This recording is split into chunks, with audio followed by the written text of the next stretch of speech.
आज हम एक बहुत ही अजीब शांति शिखर सम्मेलन का विश्लेषण कर रहे हैं। एक ऐसा समिट जो जवाब देने से कई ज्यादा सवाल खड़े करता है। शायद एक ऐसा समिट जिसका मकसद शांति था ही नहीं। तो चलिए इस पहेली में थोड़ा और गहरा उतरते हैं।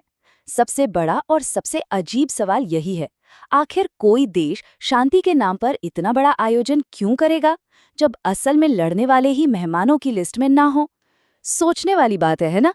अब जरा मेहमानों की लिस्ट पर नजर डालते हैं। एक तरफ तुर्की, मिस्र और सऊदी अरब जैसे देश थे, लेकिन दूसरी तरफ जो असल में एक दूसरे के आमने सामने थे, अमेरिका, इजराइल और ईरान, वो गायब थे।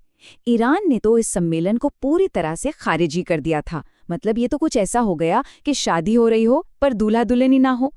और ये सब हो कब रहा था? जब मिडिल ईस्ट, अमेरिका और ईरान के बीच एक बड़े मिलिट्री टकराव के बिल्कुल मुहाने पर खड़ा था। माहौल इतना तनाव से भरा था कि इन बड़े देशों का न होना सिर्फ हैरान करने वाला नहीं था, बल्कि ये अपने आप में बहुत कुछ कह रहा था। इस पहेली को सुलझाने के लिए हमें आज से निकलकर थोड़ा पीछे जाना होगा, पाकिस्तान की 50 साल पुरानी फॉरेन पॉलिसी के इतिहास में। इसका जवाब शायद वहीं छिपा हुआ है। यहाँ एक बहुत ही जरूरी कॉन्सेप्ट समझना होगा, भू राजनीतिक दलाल या जियोपॉलिटिकल ब्रोकर। इसको ऐसे समझिए जैसे दो बड़ी ताकतों के बीच में एक देश अपनी लोकेशन या अपनी सेवाओं को बेचकर एक बिचौलिए का काम करता है और बदले में अपना फायदा निकालता है। और पाकिस्तान ने यह भूमिका पहले भी कई बार निभाई है। इसके दो बड़े उदाहरण हैं। 1971 में जब उसने अमेरिका और चीन के बीच गुप्त बातचीत करवाई, और फिर 1979 में जब अफगानिस्तान में सोवियत संघ के खिलाफ अमेरिका के लिए एक प्रॉक्सी वॉर यानी पर्दे के पीछे से लड़ी जाने वाली लड़ाई का मंच बना।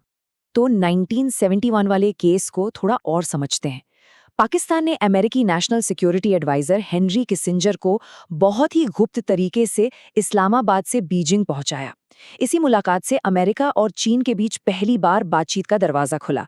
लेकिन इस सर्विस की एक बहुत बड़ी कीमत थी।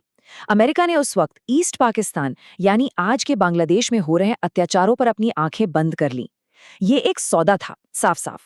चलिए अब इतिहास से वापस आज के दौर में आते हैं और देखते हैं कि पाकिस्तान आज किन जबरदस्त दबावों के बीच जी रहा है। ये एक बहुत ही मुश्किल स्थिति है। यहाँ पाकिस्तान की मुश्किल एकदम साफ दिखती है। एक तरफ है ईरान, जिसके साथ लंबी सीमा है और देश में बड़ी शिया आबादी है। ईरान चाहता है कि पाकिस्तान न्यूट्रल रहे, वरना देश के अंदर ही मुश्किल खड़ी हो सकती है।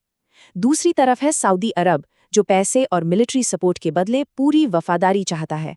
और फिर है अमेरिका, जो चाहता है कि पाकिस्तान ईरान के खिलाफ उसके साथ खड़ा हो, वरना वो इंटरनेशनल कर्ज मिलना बंद करवा सकता है।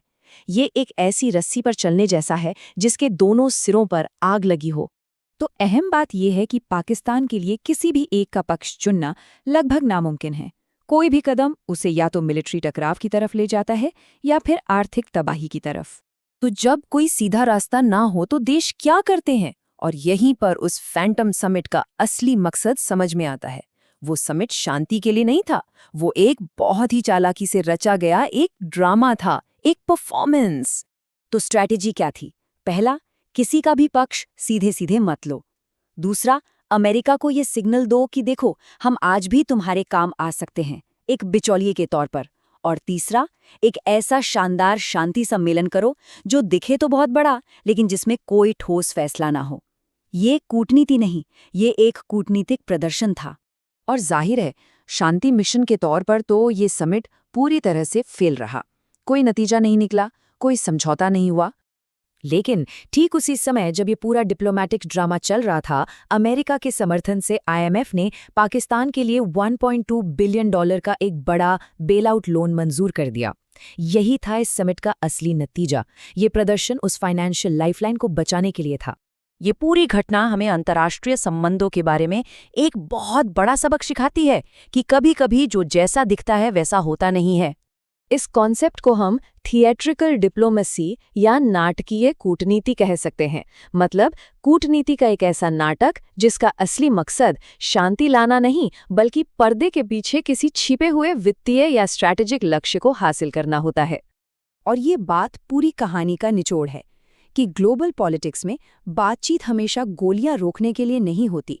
कई बार एक देश सिर्फ अपनी अर्थव्यवस्था को बचाने के लिए कूटनीति का दिखावा बेच रहा होता है। तो अगली बार जब कोई बड़ा अंतर्राष्ट्रीय सम्मेलन हो तो ये सवाल सोचना बनता है, क्या ये सच में दुनिया में शांति लाने के लिए है या ये सिर्फ एक महंगा प्रदर्शन है जिसका असली मकसद कुछ और ही है।